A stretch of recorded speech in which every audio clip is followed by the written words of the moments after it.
Welcome to Knowledge 12, Fighting for a Cause. Today we're on Lesson 3 where we're going to talk about Eleanor Roosevelt, a voice for human rights. We're going to talk about what human rights means again.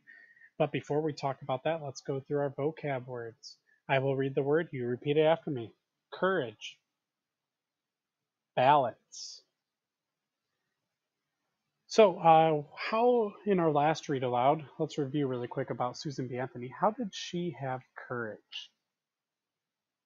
Well, my response, I'm going to use both of the vocab words. So she had courage when she cast the ballots, or remember, ballots are the piece of paper voting that used to vote for something. When she cast her ballot for president, even though it was illegal, and she had courage in that because she didn't give up, and she didn't, even though there's so many people against her, she never gave up.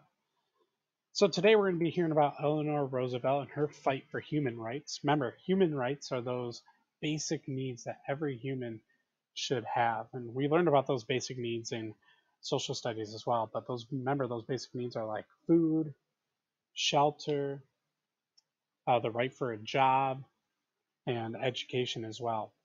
So you're going to, after today's read aloud, you're going to be able to explain who Eleanor Roosevelt was, explain the connection between Eleanor Roosevelt and the fight for human rights, and also show an understanding of the word admirable.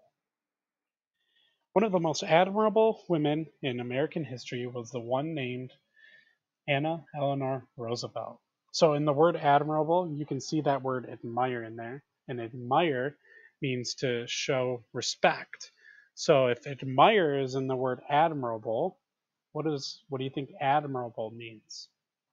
It means it describes someone or something that deserves respect. So admirable means someone who deserves respect. She is more commonly known as Eleanor Roosevelt. She was born a long time ago in 1884, but just like Susan B. Anthony, her achievements made our world a better place. Although Eleanor's family was very wealthy, they believed in helping those less fortunate. And so, from an early age, Eleanor learned to care about people who struggled to survive. Eleanor did not have a happy childhood. For part of it, Eleanor and her brother were raised by their grandmother.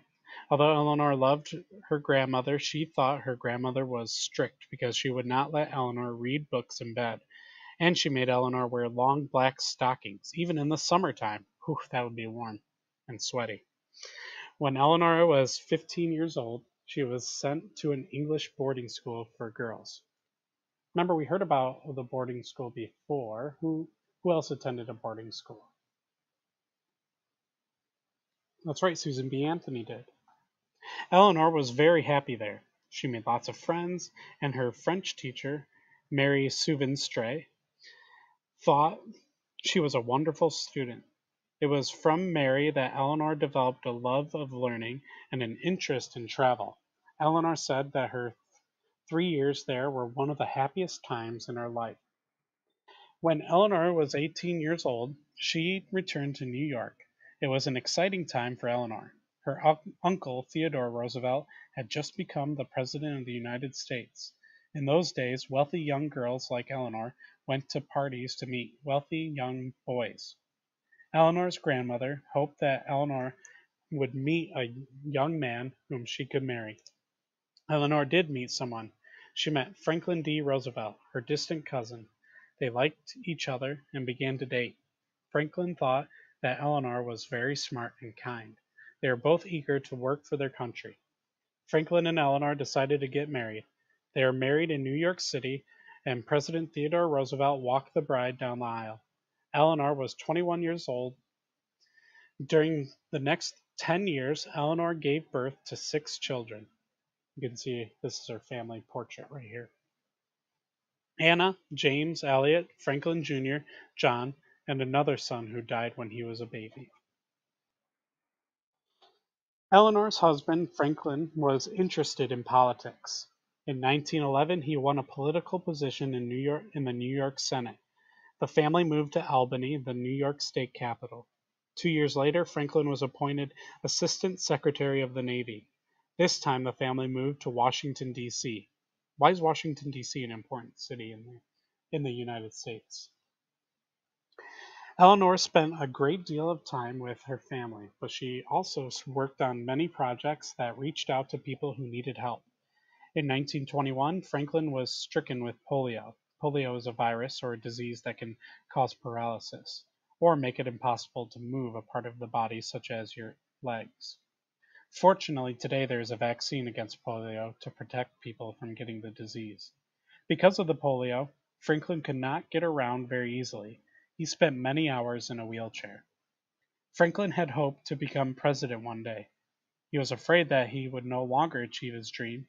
Eleanor demonstrated great devotion to her husband. She was determined to do everything she could to help her husband fulfill his ambition to be president. 9 years after being stricken with polio, with Eleanor's help, Franklin became the governor of New York. The governor is the head of a state government. Then on March 4th, 1933, Franklin D. Roosevelt became the 32nd President of the United States. Eleanor was by his side as the First Lady. The First Lady is the wife of the President.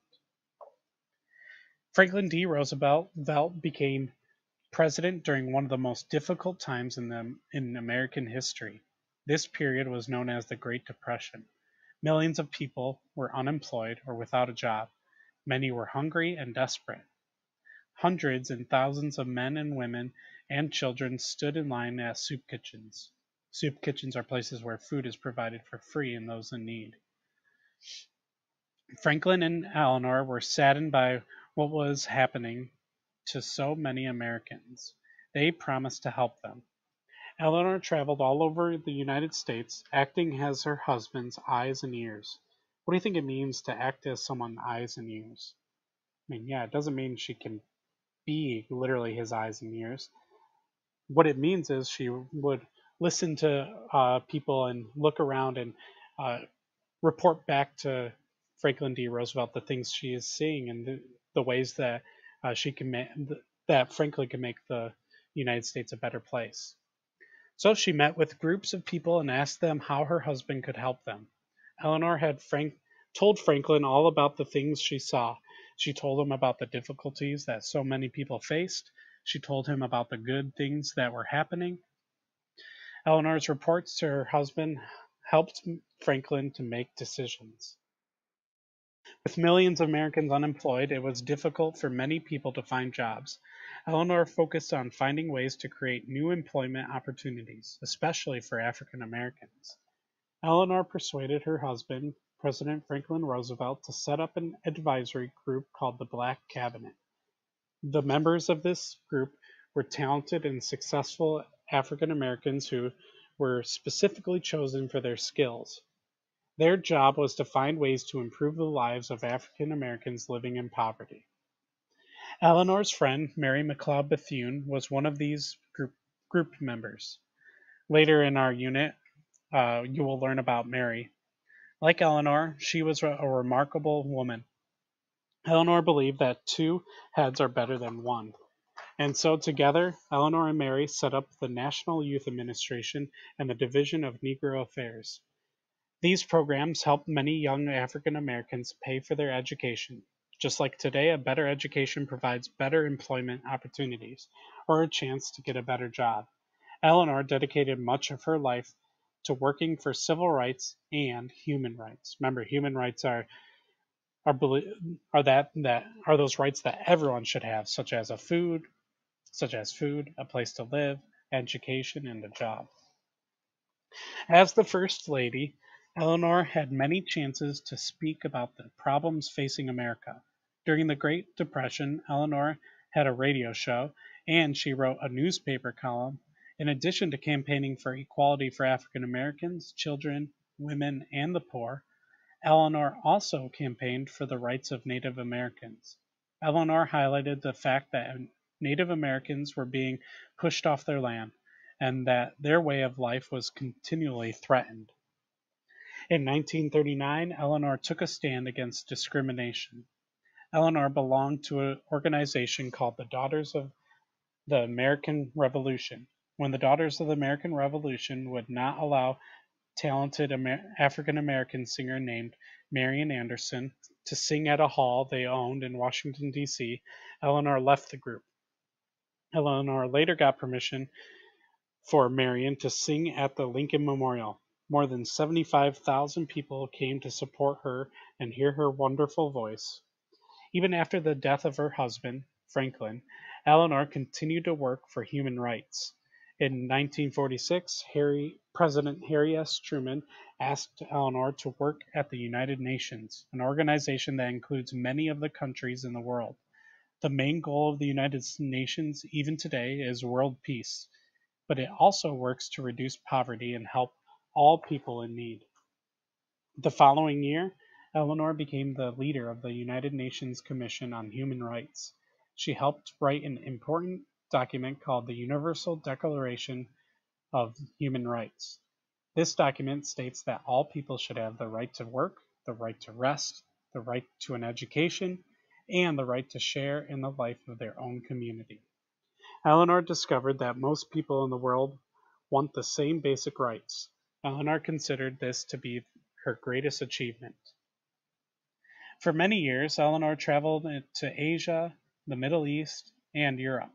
She spoke about the importance of peace in our world. It isn't enough to talk about peace. One must believe in it, she said. And it isn't enough to believe in it. One must work at it. Eleanor was First Lady from 1933 to 1945. She was First Lady longer than anyone else, and she was an excellent role model for other First Ladies. She once said, and you can see her quote right there, "The future belongs to those who believe in the beauty of their dreams." Eleanor tried to live by those words and continued to work for world peace and and an end to the poverty until her death on November 7th, 1962. She died in New York City and was buried at Hyde Park, New York, her husband's family home. Eleanor Roosevelt was truly a remarkable lady. So, what are some connections between Eleanor Roosevelt and the fight for human rights? Well, we heard several opportunities for her fight for human rights. Remember, as First Lady, she was the eyes and ears with Franklin Roosevelt, where she would tell him some of the issues that were going on, and he would find ways to help out. The other ways was when she was in the UN or the United Nations, and she gave that declaration that everybody in the whole world should have these basic human rights. So there's many ways she helped out. Okay, our word work word for today is the word admirable. I will say the word, you repeat it after me. Admirable. So admirable means someone or something that deserves respect. President Lincoln's leadership during the Civil War was admirable. So I like this picture here because there's a bunch of people around, and I'm sure the person reaching out for a handshake is the boss, and a boss is admirable, is someone that deserves respect. Can you guys give me something or someone that you think is admirable? Okay, we're going to read a sentence and we're going to see if that uh, phrase is admirable or not admirable. So, stealing, that is not admirable. Volunteering, that is admirable. Standing up to bullies, that is admirable. Being a bully, that is not admirable. So again, remember when we look at our timeline, we see Susan B. Anthony right here, but after her, when we go a little bit farther in the future here, then we see Eleanor Roosevelt and the way she fought for human rights. Again, tomorrow we're going to hear about Eleanor Roosevelt's friend, Mary McLeod Bethune, probably one of the most determined, hardworking people I've ever heard about. So stay tuned and get excited.